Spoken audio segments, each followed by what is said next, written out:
బడే మియాన్ చోటే మియాన్ నెట్‌ఫ్లిక్స్‌లో ప్రెజెంట్ 2 అవర్స్ 50 మినిట్స్ రన్ టైమ్‌తో అన్ని లాంగ్వేజెస్‌తో పాటు తెలుగులో కూడా రిలీజ్ అయింది. మెయిన్ లీడ్‌గా అక్షయ్ కుమార్ మరియు టైగర్ ష్రాఫ్ అయితే యాక్ట్ చేస్తున్నారు.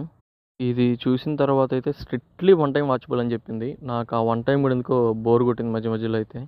ఇది చూసేటప్పుడంతా నాకు ఎక్కడో ఏదో చూసినట్టయితే అనిపిస్తది. ఈ బాలీవుడ్‌లో బేసిక్‌గా బాలీవుడ్ అని అనాలి కాదు కానీ రీసెంట్‌గా వాళ్ళు తీసిన యాక్షన్ థ్రిల్లర్స్ అన్నీ గూడా అంటే ఇండియన్ ఆర్మీకి సంబంధించిన మూవీస్ తీసినప్పుడు గూడా అన్నీ ఒకే ప్యాటర్న్ అయితే అనిపించింది. నాకు ఇది చూసినప్పుడైతే ఫస్ట్ టైం 'వార్' అయితే చాలా థ్రిల్లింగ్ అనిపించింది. ఆ తర్వాత 'జవాన్' చూసినప్పుడు అన్నీ కొన్ని సీన్స్ అయితే కాపీడ్ అనిపించింది. ఇది చూసినప్పుడైతే నాకు 'వార్' ప్లస్ 'జవాన్' 2 మిక్స్ చేసి కొట్టారనైతే అనిపించింది. అన్నిట్లోనూ సేమ్ కామన్ పాయింట్ ఏంటంటే హీరో ఖచ్చితంగా సోల్జర్ అయి ఉంటాడు. బీభత్సమైన దేశభక్తి ఉంటుంది. సో ఇంకా విలన్ సంగతికి వచ్చినట్లయితే అతను బయట దేశస్తుడు వేరే టెర్రరిస్ట్ గ్రూప్ నుంచి అయినా ఉండొచ్చు. లేదంటే ఎప్పుడో ఇండియన్ ఆర్మీలో పనిచేసి తనకి ఏదో దక్కనందువల్ల ఇండియా మీద అగెయిన్స్ట్‌గా పర్సనల్‌గా ఈగోకి పోయి అట్లాగా రివెంజ్ తీసుకోవడానికైనా ఇండియాకి ఎనిమీ అయ్యి ఉండొచ్చనమాట. సో ఈ 2 కేసెస్ వల్లనే ఎనిమీస్ కూడా క్రియేట్ అవుతున్నారు.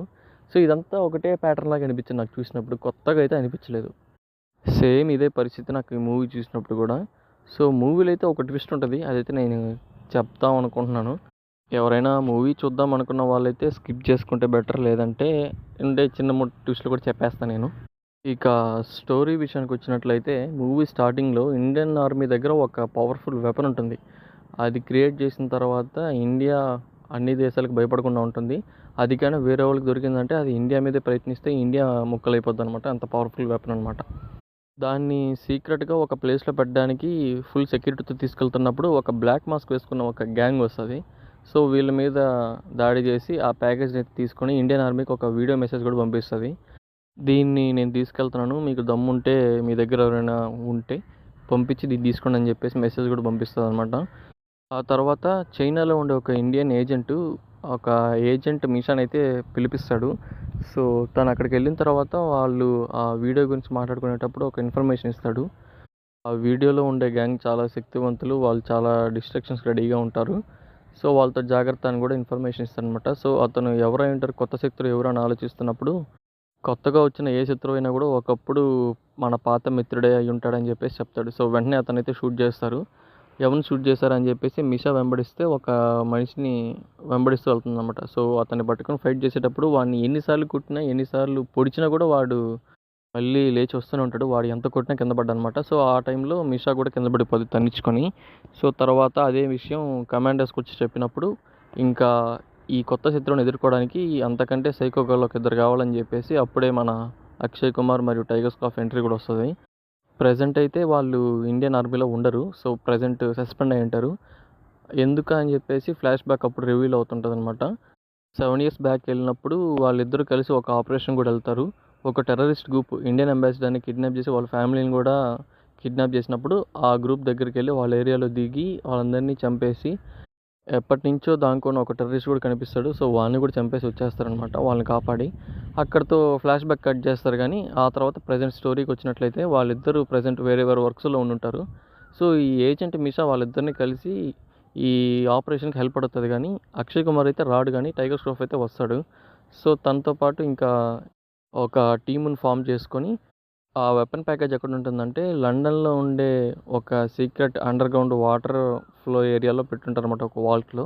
సో అక్కడికెళ్ళేసి అక్కడుండే ఒక ఇండియన్ ఇంటెలిజెన్స్ అసల్ట్ ద్వారా హెల్ప్ తీసుకునేసి ఆ అండర్‌గ్రౌండ్‌లోకెళ్ళి వాల్ట్ దగ్గరికైతే చేరుకుంటారు. సో ఆ టైంలో మళ్ళీ ఒక బ్లాక్ మాస్క్ వేసుకున్న ఒక మనిషి అయితే వస్తాడు. మూవీ స్టార్టింగ్‌లో ఏజెంట్ మిషా దగ్గరికి ఎవరైతే వచ్చాడో వాడే వస్తాడనమాట. అక్షయ్ మరియు టైగర్ ష్రాఫ్ ఎంత కొట్టినా కూడా వాడు కింద పడ్డ లేసి వస్తూనే ఉంటాడు.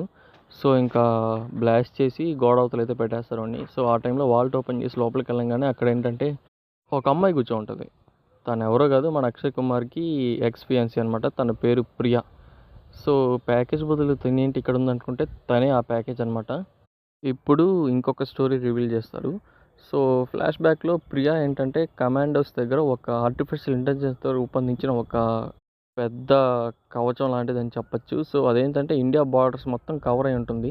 సో దాన్ని దాటి మిసైల్స్ ఏమి రావన్నమాట. సో ఇన్విజిబుల్ ఇంటెలిజెన్స్ అని చెప్పొచ్చు, అది కవరింగ్ షీల్డ్ లాగా.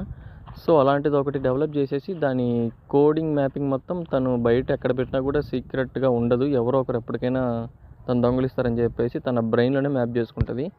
సో లాస్ట్కి మన విలన్ తన్నే దొంగిలించుకుని వెళ్తాడు.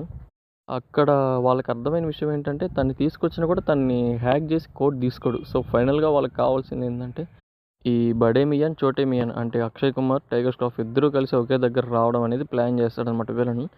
సో ఆ టైంలో విలన్ వచ్చేసి ఇంకా ముగ్గురిని టార్గెట్ చేసి అందరినీ టైఅప్ చేస్తాడు.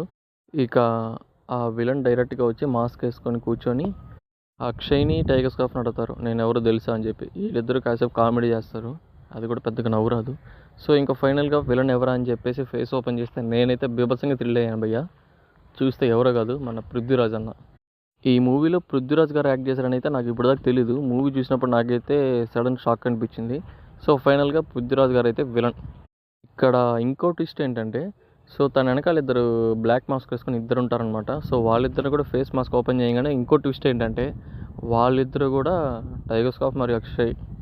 ఇదేం ట్విస్ట్ రా బాబు అనిపించినప్పుడు అక్కడితో ఇంటర్వెల్ అనమాట. సెకండ్ హాఫ్ ఓపెన్ చేసేటప్పటికి వాళ్ళిద్దరిని కట్టేసి ఒక చెక్క టేబుల్స్ లాగా పెద్దగా ఉంటాయి, దాన్ని కట్టేసి ఉంటారనమాట. సో అక్కడికి వచ్చినప్పుడు మనోడు స్టోరీ రివీల్ అవుద్ది. పృథ్వీరాజ్ గారి పేరు ఈ క్యారెక్టర్ వచ్చేసి కబీర్ అనమాట.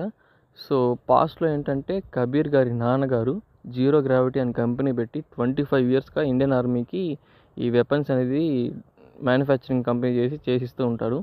సో అతని తండ్రి తర్వాత కబీరే కంపెనీ టేక్ ఓవర్ చేస్తాడు. సో కబీర్ కూడా ఏంటంటే ఇండియన్ ఆర్మీకి మంచిది ఇవ్వాలి, ప్రపంచంలో గుర్తుండిపోయేటట్టుగా డిఫెన్స్ని రెడీ చేయాలన్నట్టుగా ఆలోచిస్తూ తను 25 ఇయర్స్ కష్టపడేసి ఒక ఏఐ టెక్నాలజీ క్లోన్ అయితే రెడీ చేశాడనమాట.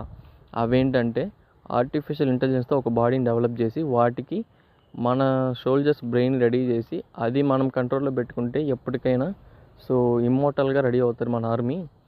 అవి అలసిపోవు, చనిపోవు, ఎప్పటికీ పోరాడుతూనే ఉంటాయి అనేసి అయితే చెప్తాడు. సో అదేంటంటే కొంతమంది కమాండర్స్కి నచ్చదు ఇండియన్ ఆర్మీలో. ఈ మైండ్ కంట్రోల్ చేయడం ద్వారా ఏ టెక్నాలజీ కూడా ఉంది, ఎవరైనా హ్యాక్ చేసి వాళ్ళ కంట్రోల్లో తీసుకుంటే మన ఆర్మీ మీద కూడా ఎప్పుడైనా దండయాత్ర చేయొచ్చు. సో దీన్ని అప్రూవ్ చేయడం కుదరదని చెప్పేసి అయితే ఆపేస్తాడు. దాంతో పృథ్వీరాజ్ కొంచెం హర్ట్ అవుతాడు. సో అందరి ముందు అవమానం చేసినందుకు. ఇక వాళ్ళ కమాండ్ మీదకి ఎదురెళ్ళేటప్పుడు అక్షయ్ మరియు టైగర్ ష్రాఫ్ వచ్చేసి తనని పట్టుకొని మోకాల మీద కూర్చోబెడతారు కొట్టి. దానికి కూడా కబీర్ చాలా అవమానపడతాడు. సో పక్క రోజు మార్నింగ్ కల్లా దాన్ని రిజెక్ట్ చేసేసి అవన్నీ ఆపరేషన్ స్టాప్ చేసేసి రికార్డ్స్ అన్ని సబ్మిట్ చేయమని చెప్తారు ఇండియన్ అకాడమీ. కానీ ఆ రోజు నైట్ కబీర్ ఏంటంటే సో దాన్ని డెడ్ లైన్ నైట్కి తీసుకొచ్చేసి దాన్ని డెవలప్ చేసేసి బయట వేరే శత్రు దేశాలకు అమ్మేసి ఇండియా మీద రివెంజ్ తీసుకోవాలనుకుంటాడు.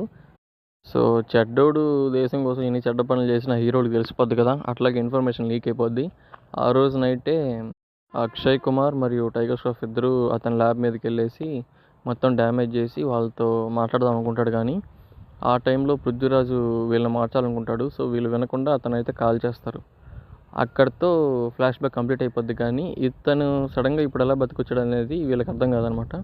సో అక్కడ జరిగిన విషయం ఏంటంటే వాళ్ళతో మాట్లాడడానికి ముందు పృథ్వీరాజ్ ఒక ఏఐ బాడీని రెడీ చేసి ఉంటాడు, అది అతని బాడీయే. సో వాళ్ళ ముందుకి ఏఐ బాడీని పంపిస్తాడు. వాళ్ళ కళ్ళ ముందే అతన్ని చంపేయడం చూసిన పృథ్వీరాజ్ గారికి చాలా కోపం వస్తుంది. 15 ఇయర్స్ డెవలప్ చేసిన ఒక ఏఐ టెక్నాలజీని కళ్ళ ముందే చంపేసేటప్పటికి తన బిడ్డలాగా చూసుకుంటూ ఉంటాడు. దాని మీద కోపంతో వీళ్ళిద్దరిని కూడా చంపాలనుకుంటాడు అనమాట. సో ప్రజెంట్ అదే స్టోరీ. సో ఇప్పుడు దాకా విలన్ ఎందుకు వచ్చాడు అర్థమైపోయి ఉంటుంది కదా. సో ఇంకా వీళ్ళిద్దరిని చంపడానికి అని చెప్పేసి మంటలు పెట్టేసి వెళ్ళిపోతాడు. సో వీళ్ళు మళ్ళీ తప్పించుకునేసి ఇంకా విలన్ మీదకి అటాక్స్కి వెళ్తారనమాట. సో విలన్ ఏంటంటే ఇండియాకి బార్డర్స్ అయిన పాకిస్తాన్ మరియు చైనాతో ఆల్రెడీ మనుషులతో మాట్లాడబెట్టుకొని పృథ్వీరాజ్ గారు ఎప్పుడైతే ఇండియా నుంచి మెసేజ్ అవుతారో అప్పుడు పాకిస్తాన్ మరియు చైనా రెండు కలిసిపోయి ఇండియా మీదకి అయితే వార్ డిక్లేర్ చేస్తాయి. ఇంకా మన బడే మియాన్, చోటే మియాన్ ఇద్దరు తప్పించుకొని ఇండియన్ గవర్నమెంట్కి న్యూస్ చెప్పి వాళ్ళిద్దరిని ఎదుర్కొంటా అని చెప్పేసి ఇంకా ఫైనల్గా ఫైట్ అయితే స్టార్ట్ అవుతుంది. సో ఎంత జరిగినా కూడా లాస్ట్కి విలన్ అయితే చచ్చిపోయి హీరో గెలవాలి కాబట్టి సో మిసైల్స్ అన్నీ వెళ్ళేటప్పటికి వీళ్ళు విలన్ని చంపేసి కోడ్ని డీయాక్టివేట్ చేసి షీల్డ్ని అయితే మళ్ళీ యాక్టివేట్ చేస్తారు. మీకు మధ్యలో ఒక ట్విస్ట్ చెప్పడం మర్చిపోయా. సో వాళ్ళిద్దరూ ఎందుకు సస్పెండ్ అయ్యారని చెప్పేసి ఆ రోజు నైట్ కబీర్ ల్యాబ్కి వెళ్ళేసి అవన్నీ ఆపేసి అతన్ని అరెస్ట్ చేయమని చెప్పి ఆర్డర్స్ ఇస్తే వీళ్ళిద్దరు కోపం అతన్ని చంపేస్తారు. అందుకని ఇండియన్ హైకమాండ్ ఏంటంటే వాళ్ళిద్దరూ ఆర్డర్ సరిగ్గా పాస్ అవ్వలేదని చెప్పేసి అప్పటి నుంచి సస్పెండ్ చేసి వదిలేస్తుంది. ఇది ఇందాక చెప్పాల్సింది మర్చిపోయాను. సో ప్రజెంట్కి వస్తే విలన్ చచ్చిపోతాడు, ఇవన్నీ యాక్టివేట్ అయిపోతాయి. సో పాకిస్తాన్ మరియు చైనాతో వార్ అయితే జరగదనమాట. ఇంతటితో సినిమా కంప్లీట్ అయిపోద్ది. ఇంకా లాస్ట్‌లో ఇంకొక ట్విస్ట్ ఏంటంటే, చనిపోయాడు అనుకున్న పృథ్వీరాజ్ కూడా కళ్ళు తెరుస్తాడు. అక్కడితో మూవీ ఎండ్ అవుతుంది. నెక్స్ట్ పార్ట్ ఉందో లేదో కూడా తెలీదు. సో తీసినా కూడా ఇట్లాంటి ప్యాటర్న్‌లోనే తీశారంటే మాత్రం అది కూడా ఖచ్చితంగా ఫ్లాప్ అయ్యే అవకాశాలు అయితే ఉన్నాయి. సో ఫ్యామిలీతో చూడొచ్చా అంటే చూడొచ్చు. అడల్ట్ కంటెంట్ ఏమి ఉండదు. సో ఫైనల్‌గా మీకు రివ్యూ గానీ, ఎక్స్‌ప్లనేషన్ గానీ నచ్చినట్లయితే వీడియోని లైక్ చేయండి, షేర్ చేయండి, సబ్స్క్రైబ్ చేసుకోండి. మరిన్ని మూవీస్, రివ్యూస్, ఎక్స్‌ప్లనేషన్స్ కొరకు బెల్ ఐకాన్ క్లిక్ చేయండి. Thank you.